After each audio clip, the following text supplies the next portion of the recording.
ደረጃ ይግባኝ ሰሚ ፍርድ ቤት ቀርቦ የ40 ሺህ ብር ዋስትና ፈቅዶለት ከስር እንዲወጣ የተወሰነለት ቢሆንም የድሬዳዋ ፖሊስ የፍርድ ቤት ውሳኔ ሳያስፈጽም መቅረቱን የመሰረት ሚዲያ ዘገባ ያመለክታል። ሰኞ ተቀጥሮ የነበረው የይግባኝ ሰሚ ፍርድ ቤት መዝገቡን መርምሮ ውሳኔ ለመስጠት ለትናንት ማክሰኞ በሰጠው ቀጠሮ መሰረት ዶክተር ሀብታሙ ለአምስተኛ ጊዜ ፍርድ ቤት የቀረበ ሲሆን ፍርድ ቤቱ በሚከተሉት ሁለቱ ዋና ቅድመ ሁኔታዎች ላይ ከእስር በዋስትና እንዲለቀቅ ወስኖለት ነበረ። በሁለቱ ዋና ምክንያቶች ናቸው። ምንድናቸው እነሱ? ከድሬዳዋ ከተማም ሆነ ከኢትዮጵያ ወጥቶ እንዳይሄድ አንዱ፣ ሁለት የተመሰረተበት ክስ በህግ ሂደት እስኪዘጋ ድረስ ምንም አይነት ማህበራዊ ሚዲያ አጠቃቀም እንዳያደርግ የሚል ነበር።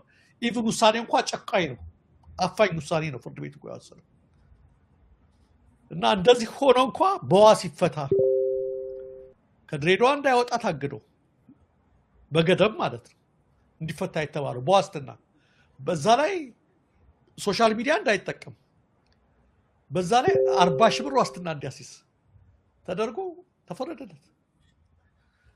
የድሬዳዋ ፖሊስ ምን አለ? በሌላ ወንጀል ፈልገዋለሁ ብሎ አልፈታም ማለት ለምን? አዲስ አበባ የሚመለከቱት ኦሮሚያ የሚመለከቱት ይሄንን ነው።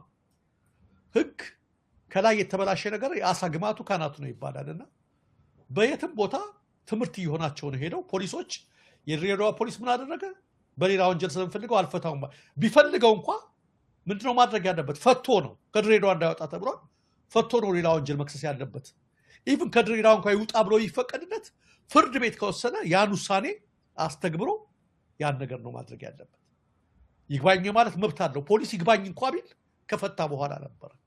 ነገር ግን ተመልካቾቻችን ኢትዮጵያ ውስጥ ህግ ስለሌለ ይሄ ልጅ የበደለው በደል በምርጫው አልወዳደርም በጣም ማጭበርበር አለ በማለት እኮ ነው ያን አጋልጠው በመውጣቱ ነው። ዛሬ እነዚህ ግብዞች አስመሳዮች የድሬዳዋ መስተዳድር ፖሊስ ለቁልቢ መልእክተኞች ውሃና ምን እያቀረቡ ያሉ ቪዲዮ ፎቶ እየተቀረጹ ቅድም እያዩኋቸው ነበር።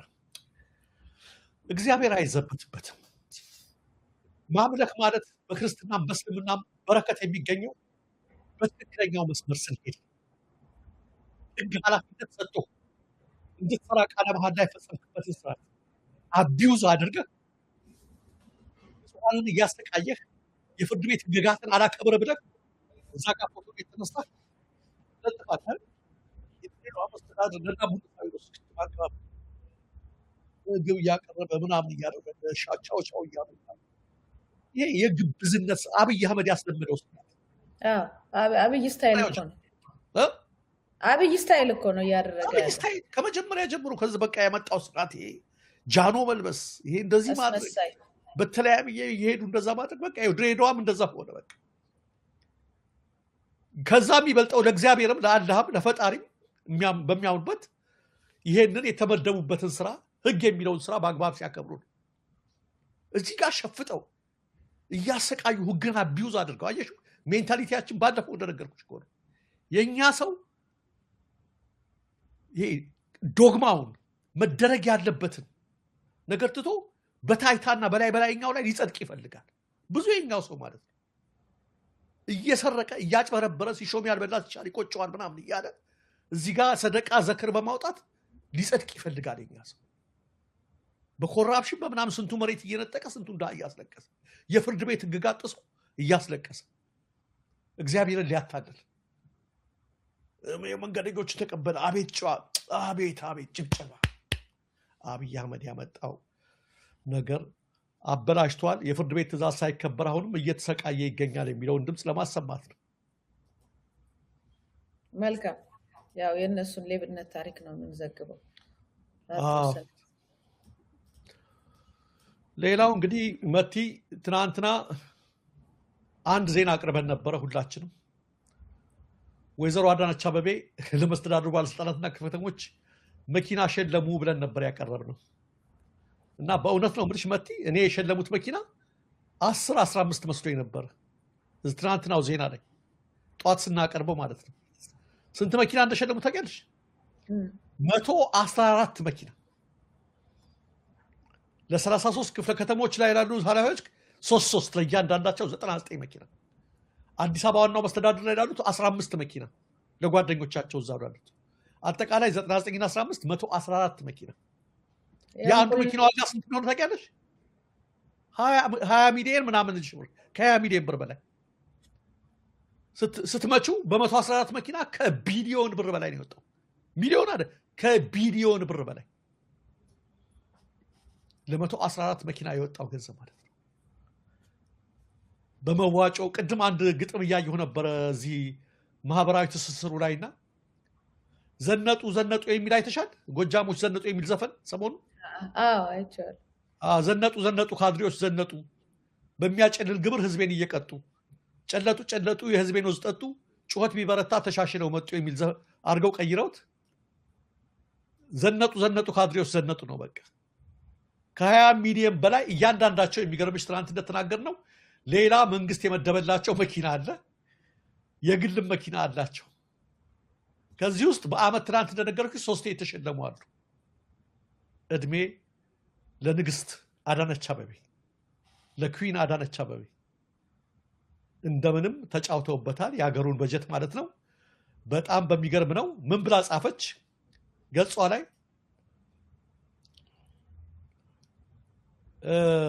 የስራ አፈጻጸም ትጋት ያሸልማል። በዚህ በያዝነው 2018 በጀት ዓመት የህዝባችን ተጠቃሚነት የሚያረጋግጡ ስራዎችን በመስራት የላቀ ውጤት ላስመዘገቡ ሽልማት አበርክተናል ብላ ጻፈች።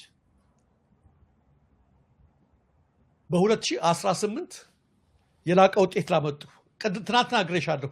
ምን ነው ሽልማቱ ሌላ ነገር ቢሆን አነስ ያለ ነገር ቢሆን ብዬሻለሁ።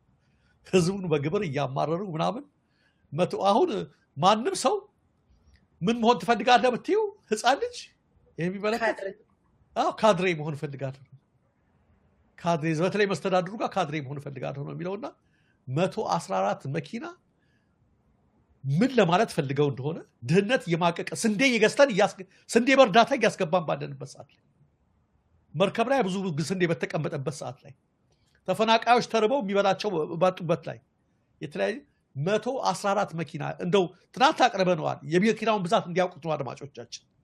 114 መኪና ከ20 ሚሊዮን በላይ እያንዳንዳቸው የሚያወጡ ይኸው ቁልፍ ካርድ እያሳያችሁ ነው። እንደዚህ ነው የታደላቸው። እንደዛ አድርገው ነው ያደሏቸው። በጣም ነው የቀለዱብን። በሁሉም ነገር መጨረሻ ሆነን እነሱ በሁሉም ነገር አንደኛ እንደሆን ለማስመሰል ይሄ ከላይ የታይታው አብይ የሚከተለው ነገር ያንን ነው እንድንሆን የሚፈልጉት። ይሄ ገጽታ ግንባታ የሚሉት አለና ሰሞኑን የባሻይ ውጎች የሚል መጽሐፍ ያሳተመው አወቅሽው? ተስፋዬ ኃይለማርያም ምን አለ መሰለሽ ዛሬ ሰውየው አንዲት ተተዋወቃት የሴት ጓደኛው ደወለላት። ሃሎ ሲላት ወይዬ አለችው። የት ነሽ የኔ ፍቅር ሲላት አባቴ ማርቸዲስ መኪናው ስለተበላሸበት በኔ ID6 አንድ ቦታ እየወሰድኩት ነው። ከዚያ መልስ የልብስ ደንበኛ አዳዲስ ዕቃ ማስገባቷን ስለነገረችኝ ወደዚያ ሄዳለሁ አለች። እሺ ስንት ሰዓት እንገናኝ አላት። የወርቅ ቤት ደንበኛ ጋር ያዝኩትን ወርቅ ከወሰድኩ በኋላ ደውልልህና ምሳ አብረን እንበላለን። አንተ አሁን የት ነህ ያለው? እኔማ የቦሌ ታክሲ ሚኒባስ ውስጥ ከአንቺ ራቅ ብዬ መጨረሻ ወንበር ላይ ነኝ። አንቺ ጋቢና ውስጥ ሆነሽ እያየሁሽ ነው። አትቸገሪ፣ የታክሲ ሂሳብ ከፍዬልሻለሁ። ቀጠለና ሞራል ኦፍ ዘ ስቶሪ ምን አለው? መንግስታችን ሆይ አንተም እንደዚያች ልጅ ነህ። የሌለኝን አለኝ አትበል። በሁሉም ነገር ከአፍሪካ አንደኛ ከዓለም ሁለተኛ ነኝ እያልክ አትኮርርብን። የድሃ ህዝብ ገዥ ነህ። በየጊዜው አዳዲስ የግብርና የታክስ አይነት እያመጣህ አታስመርረን። ሰልችቶናል። ጉራን ተወውና ታክሱን እንኳን ቀንስልናል። እንደዚህ ነው እየሆኑ ያሉት እና አዳነች አቤቤም የድሃ ገዢ አይደለም የሚመስሉት። በየትም ሀገር በአውሮፓም ሀገር የዚህ አይነት ሽልማት አይሰጥም። እድሜ ድሃው እንደዚህ እያደሩ እንዴት ያሳፍራል! በቃ እንዴት ያሳፍራል! ግን የሚበላው ባጣ ማህበረሰብ መሀል መሄጃ ባጣ ራሱን በሚያጣ ራሱን እያጠፋ በቃ ምርር ያለው ማህበረሰብ ውስጥ በየስደቱ በሚንከራተትበት በዚህ ሞት ባለበት መንገድ ሁሉ ወጣቱ መኖር አቅቶት እየተሰደደ እነሱ እንዲህ እየተቀባበሉ ምናምን ሾው ሲያሳዩ ማለት ነው። እንዴት እንደሚያሳፍር እንደዚህ ሆኖ መሞት ግን በጣም አሳፋሪ ነው። በትላንትና ልጠቅስልህ የፈለኩት ነገር ይሄ መጀመሪያ ዙር እንዳልሆነ እንዲታወቅልን እንወዳለን። ከዚህ በፊት እንደውም ካምፔን ያዘጋጁ ነበረ። በቅርብ ህዝብ ተርቦ ቅንጡ መኪናዎች ለባለስልጣናት መሸለም ህዝብን መናቅ ነው የሚሉ አራዳ የሚባለው ቡድን የአዲስ አበባ ጉዳይ ላይ የሚከራከር በትዊተር ገጹ በእንትኑ እነዚህ ናቸው። እነዚህ መኪኖች ናቸው ባለፈው እንደዚህ የተሰጡት አያቸው። እነዚህ ሁሉ የተሰጡ ናቸው ከዚህ በፊት እና እነዚህን ካምፔኖች ሲያደርጉ ነበር። በአስቸኳይ ይሸጡና መኪኖቹ ሰራተኞቹ እንዳንተ ያልከው ጥያቄዎች ሰራተኞች ይደጎሙ ብለው እንደዛ ካምፔን አድርገው ነበር ላልተወሰነ ጊዜ። በጣም ብዙ መኪኖች በዚህ ሁኔታ ለአዲስ አበባ መስተዳድር ሰራተኞች ብቻ ተሰጥቷል። ሌሎቹ አቲንግ መሬት ምናምን ነው የሚሰጣቸው። ከባለስልጣናት ምቾት በፊት የብዙሃን ረሃብን ማስታገስ ይቅደም የሚል ነው የመሳሰሉት። በእነዚህ አዳዲስና ቅንጡ መኪናዎች የአዲስ አበባ መስተዳድር ከንቲባ ጽሕፈት ቤት 2017 የላቀ የስራ አፈጻጸም አስመዝግበውኛል ላላቸው ሹማምንቶች ለሶስተኛ ጊዜ አክቹሊ ይሄ የባለፈውም የሶስተኛ ጊዜ ነው ማለት ነው። እዚህ ላይ እንደሚለው መረጃ ለሶስተኛ ጊዜ በሽልማት መልክ የተበረከቱ ናቸው። እነዚህ ቁጥራቸው ወደ 44 የሚደርሱ ቅንጡ መኪናዎች የተገዙበት በአጠቃላይ ወጪ ከ300 ሚሊዮን ብር በላይ እንደሆነ በወቅቱ ማለት ነው ይገመታል። ይህን ቁጥር በአግባቡ ለማስረዳት ለአንድ ባለስልጣን ምቾት የፈሰሰው የህዝብ ሀብት የመጀመሪያ ዲግሪ ይዘው በመስተዳድሩ ውስጥ ተቀጥረው የሚሰሩ የ50 ሰራተኞች የ1 ዓመት ደሞዝ ማለት ነው። ይሄ እንግዲህ የዛን ጊዜ ነው አንድ መኪና የሚገዛበት የ50 ሰራተኞች የ1 ዓመት ደሞዝ ነው በዲግሪ ለሚሰሩ ማለት ነው። የመንግስት ሰራተኞች ከመቼውም ጊዜ በላይ የሚያገኙት ደሞዝ ለዕለት ጉርሳቸው አልበቃ ብሏቸው በሆቴሎች ጓሮ ተሰልፈው ትርፍራፊ እንጀራ በሚለምኑበት በዚህ አስከፊ ሰዓት የብዙዎች ህይወት ላይ ተጽዕኖ ማሳደር የሚችሉ ሚሊዮን ብሮችን አውጥተው ቅንጡ መኪኖችን የገዙና የተቀበሉ ባለስልጣናት በሙሉ ለመንግስት ሰራተኞች ስቃይና ለሚመዘበረው የሀገር ሀብት ግድ የማይሰጣቸው በጭካኔና በማናለኝነት የተሞሉ መሆናቸውን ያሳያል ይላል። ይህ ደግሞ ሞራልን የሚጻረር ህግንም ሆነ ሞራልን የሚጻረር ተግባር ለማረም መኪናዎችን በአስቸኳይ በግልጽ ጨረታ ተሽጠው ገቢ ለመላው የመስተዳድሩ የመንግስት ሰራተኞች በድጎማ መልክ እንዲከፈል የሚል ካምፔን ነበር፣ የትዊተር ካምፔን ነበረ። ለአራተኛ ጊዜ ይህንን ጉዳይ ምን ታመጣላችሁ ብለው አደረጉት ማለት ነው። ይቺ ናት የኛ ሀገር የብልጽግናው መንግስት ደሴት ይችን ትመስላለች። እንግዲህ መቲ እንዳየሽው የላቀ አፈጻጸም በዚህ ዓመት ላሳዩት እንግዲህ እቺ ኮሪደር ነች የምትኮራበት። እሱን ላደረጉት ሽልማት ነው። ኮሪደሩ በምን ያህል ወጪ ስንት የሀገር ሀብት እንደበላ ታውቂያለሽ ለዛ። ከዛ ደግሞ እሱ ለሰጡ ተብሎ ሽልማት እየተሰጠ ነው። እስኪ ኮሪደሩ አሁን ሐምሌም ገባ እያለ ነውና አዲስ አበባ አረቂ ፋብሪካ አካባቢ ራሱ ልጁ ይተርክላቸዋል። ህዝባችንን ተመልከቱት። መርከብ እየሄድን ከመሰላችሁ ተሳስታችኋል። እኛ እየሄድን ያለነው በመርከብ ወይም ደግሞ ሊቢያን እየተሻገረን አይደለም። በሰፈራችን አረቂ ፋብሪካ አካባቢ በሞላው ውሃ ቢክሶች እንደ መርከብ እያገለገሉ ነው። መዋኘት ይፈልጋሉ? የምን ጊዮን የምን ሂልተን ኑ አዋሽ አረቂ ፋብሪካ ወረድ በሉ። ውሃው ቆሻሻ ነው ብለው ይሰጋሉ። እኛም ጥንቦት ቆሻሻንና መጥተው ኤሌክትሪክ ሻው። ለዚህ ነው እንግዲህ ሽልማቱ መቲ። ይሄ በመርከብ ወደ ሊቢያ እየሄድን አይደለም፣ አረቂ ፋብሪካ አካባቢ ነው። መታችሁ ተሳተፉ። በዋናም ከፈለጋችሁ በመርከብ አገልግሎትን በጀልባ ኢንቨስትመንት አማራጭ እያለ እያስተዋወቀ ነው ልጁ የሚገኘው። ህዝቡን ተመልከቱት። ዳርዳር ሞተሩ እንዴት እንደሚሄድ እንግዲህ ያሸለመው ስራ የአንድ ቀን ዝናብ እንደዚህ ለሚያጥለቀልቀው ፍሳሽ ማስወገጃ እንኳን ለሌለው አንድ የሀገር ሀብት ሁሌ እንደምለው 1 ሊትር ዘይት በማያመርት በብልጭልጭ ነገር ባከነ። ሁለት ይሄንንም ብልጭልጭ ሰሩ ተብሎ ለአንድ ካድሬ የ20 ሚሊዮን ብር መኪና ተብሎ በዚህ መልክ ማባከን። በዛ ላይ የሚያመው ደግሞ ወገኖቻችን በተለይ የመዲናዋም ህዝብ ሌላው የሚገኝበት የኑሮ ሁኔታ ጋር ስናስተያየው አናት የሚያዞር ነው ተመልካቾቻችንና ለዚህ ነው ሽልማቱም ለማለት ነው።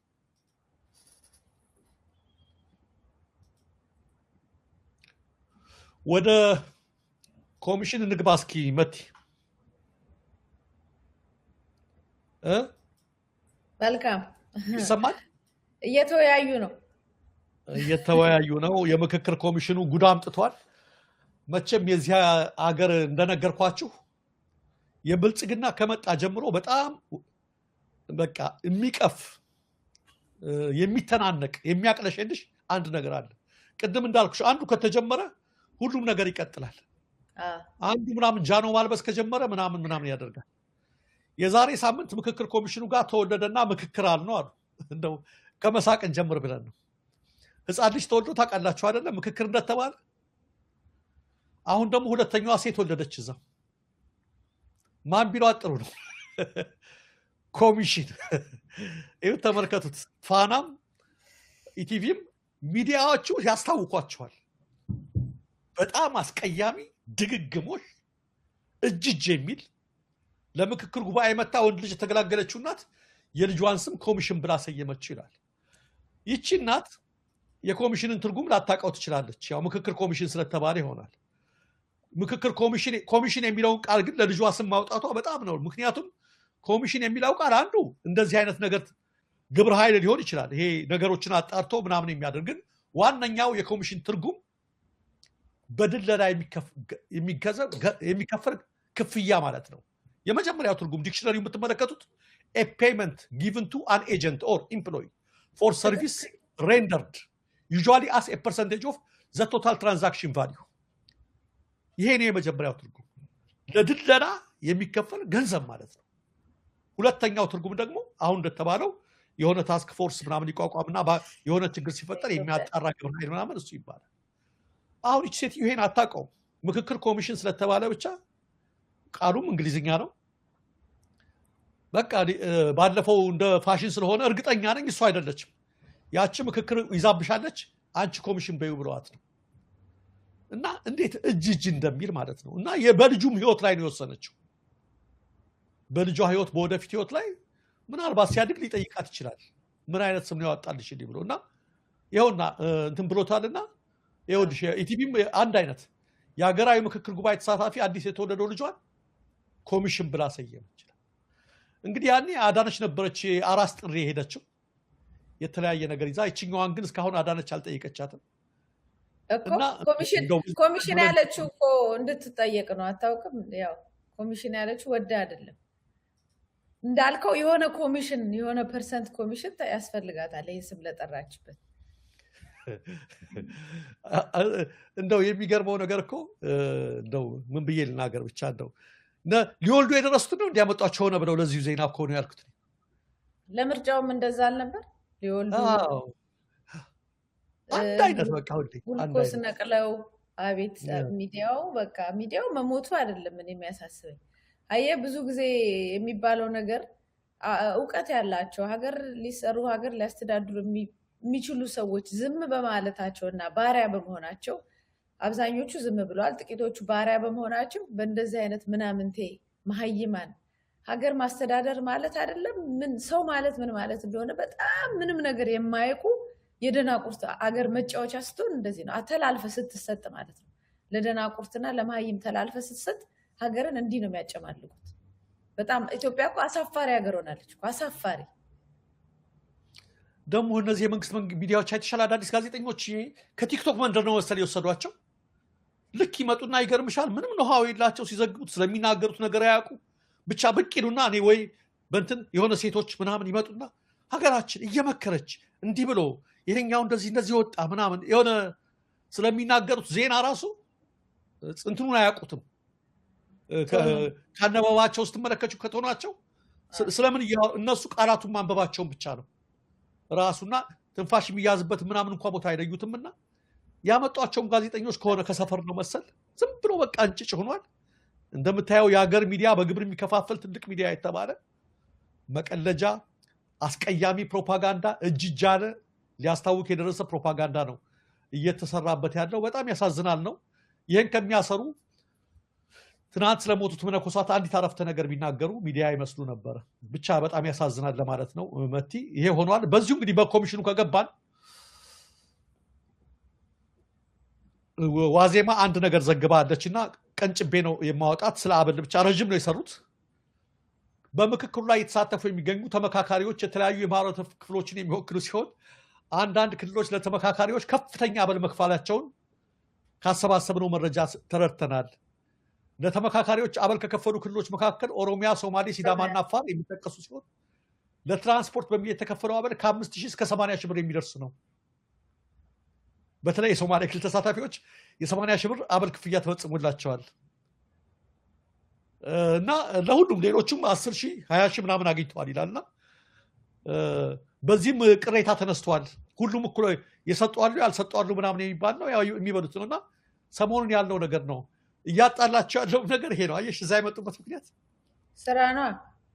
80 ሺህ ብር አበል ለ5 ቀን ስብሰባ የ4 ወር ደግሞ ዘግቼ ልምጣ ብሎ ይመጣል። አየሽ ስራ እኮ ነው የትወና ስራ ማለት ነው። አንድ አክተር ተውኖ እስኪወጣ ድረስ የሚከፈለውን አይነት ማለት ነው። እንደዚህ ነው። ትናንት ያልኩሽ ነው የኛ ሊቀመንበር ቃልቻ ነበረ ብሩንም እንደጫት ያደቀው ጀመረ ነው እያደቀ ላይ እነዚህ አጀንዳዎች ሲነሱ እጅን አውጣ እንደዚህ አጀንዳዎች ሲጸድቁ ዝም በል እቺ ብለ ወይም ደጋፊ ሆነ እጅን አውጣ ይሄ ሁሉ ነገር ስላለ እንደ ቃል ያገለግሉ ስለሆነ ያው 80 መቼም ሀገርን ለመግደልና ባሪያ ለመሆን 80 ራሱ በጣም ትንሽ ሳንቲም ነው። ግን ይሄ ነው ስራው እየተካሄደ ያለው በጉቦ የተለመኑ ናቸው ማለት ነው። ተከክል ሌላ ከዚህ ኮሚሽኑ ሳንወጣ ምክክሩ ሊያደናቅፉ ነበር የተባሉ ተሳታፊዎች እጅ ስልካቸው ተቀመጡ ነው ተነጥቀዋል። እነማን እንደሆኑ አይታወቅም። ሌላው የአዲስ አበባ ጉዳይ ከኦሮሚያ ለመጡ የባንዲራ ጉዳይ ከአማራ ለመጡ ተመካሪዎች መሰጠቱ ቅሬታ አስነሳል። እዛው ውይይት ውስጥ ማለት ነው። በአዲስ አበባ ጉዳይ ከኦሮሚያ ብቻ የመጡት እንዲወያዩ፣ የባንዲራ ጉዳይ ደግሞ ምንም እኮ አረንጓዴ ቢጫ ቀይ ይሁን አይሆን የሚለውን የሆነ አየው አረግንላችሁ እኮ ሊሉ ነው። ለአማራ ውለታ ዋል እንዲሉ ነው እና ይሄ የምክክር ጉባኤ ባዘጋጀው ሳይሆን መንግስት በመረጣቸው የምክክር አጀንዳዎች እንድንወያይ መገደዳቸውን ቅሬታ ገልጸዋል። የኮሚሽኖቹ አጀንዳ ተጥሏል። አሁን ሁሉም ነገር መንግስት እያደረገው ነው። እዚህ ጋር ቆንጆ ነገር ጌታቸው ሽፈራው ያላታል። 3000 ምናምን ሰዎች ናቸው የገቡት ከኦሮሚያ ለድምጽ ብልጫው ተነጋግረናል።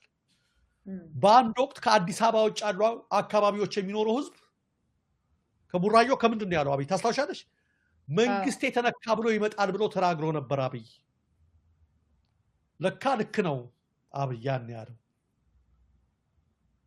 ቃል በቃል መንግስት የተነካ ብሎ እንትን ባይልም ድግስ አለ ተብሎ ነው። ምክንያቱም ዶክተር አምባዬ ኦጋቶ ምን ብለው ተናገሩ? እንዴት ያልተመዘገቡ 3000 ሰዎች ይገባሉ ሲባል ዳስ ከጣልክ በኋላ ሰዎች ሲመጡ ተመልሶ አትልም የሚል መልስ ሰጡ። ከሌላ ቦታ ቢመጡ ግን ይሄ መልስ አይሰጡም። የመጡት ከየት ነው? መንግስት የተነካ ብሎ ከሚመጣው ክፍል ነው የመጡት። የወደፊት መንግስታቸውን የሚያጸድቁ ናቸው የመጡት በድምጽ ብልጫ። አንደኛውም ትልቁ አጀንዳ የመንግስት ቅርጽ የሚለው ነው፣ አደረጃጀት የሚለው ነው። ያ ስለሆነ 3500 ሌሎች ተባረው ሌሎች ተወግደው ወደዚህ የመጡበት ነገር ነው። ከነዚህ ከመጡት መካከል ይላል ጥሩ አገላለጽ ነው የገለጸው። በጣም የሚገርመው ብዙዎቹ ወጣቶች በአንድ ወቅት የምኒልክን ሐውልት እናፈርሳለን ብለው ከተማ ሲያምሱ የነበሩትና ኮየፈጨ ሄደው ኮንዶሚኒየም የተጠቁት ናቸው ብዙዎቹ ወደ አዳራሹ እንዲገቡ የተደረጉት። እንዲሁም አጫሉ የሙተለትና ጀዋር ተከበብኩ ያለለታ አዲስ አበባ ላይ ብዙ ጥፋት ያደረጉት እነሱ ናቸው። ከዚህ ውይይት ምን እንደሚጠበቅ አብቁት። ኮንቪንስ እናደርጋለን ያለው ሽመልስ አብዲሳ የተበላበት የነፈሰበትን ቁማር ዛሬ ሊጫወቱ ነው አብይና ሽመልስ። ግን ደስ የሚለው ያሁኑ ምንድነው? ህዝቡ ነቅቷል። ምን እየተደረገ እንደሆነ አዳራሽ ዘግተው አጀንዳውን ነጥቀው የፈለጉትን ነገር አድርገው ሊያደርጉ ነው። ይሄን በሚያደርጉበት ሰዓት ደግሞ ምን እያደረጉ ነው? በአማራ ክልል ላይ ምንም አይነት ነገር እንዳይኖረው ከባድ ጦርነት ከመቼውም ጊዜ በላይ በጣም ከመቼው አይተሽ ከሆነ ሰሞኑን ምክክሩ ተጀመረ ሲባል በጣም ኃይለኛ ጦርነት ነው የጀመሩት። ለምን?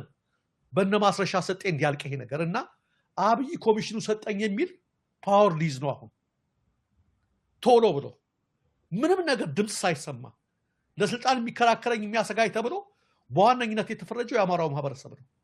በተለይ ክፋት ነው። አይተሽ ከሆነ ከመከላከያ 85% ያህሉ ያለው አማራ ክልል ነው ላለፉት 2 ዓመት። ይሄ ማህበረሰብ የስልጣን ተገዳዳሪ ስለሆነ መድቀቅ መመታት አለበት። አጀንዳውን ቶሎ ጨርሱት። እዛ እያደረግን ነገ ጧት ችግር ቢፈጠር ለመደራደሪያ ለምናምን በዛ በኩል እናደርገዋለን እንጂ መስማት የለበትም። ስለዚህ አይነት ነገር መሳተፍ የለበትም በማለት እኩል ሰዓት ላይ በአማራ ክልል ኃይለኛ ጦርነት እዚህ ጋር ድርድር ብለው ድራማቸውን ጀመሩ። ደስ የሚለው የመረጃ ዘመን ነው። እነሱ እንዳሉት ይሄድላችኋል የምንመለከተው ይሆናል ብርሌ ከነቃ አይሆንም ዕቃና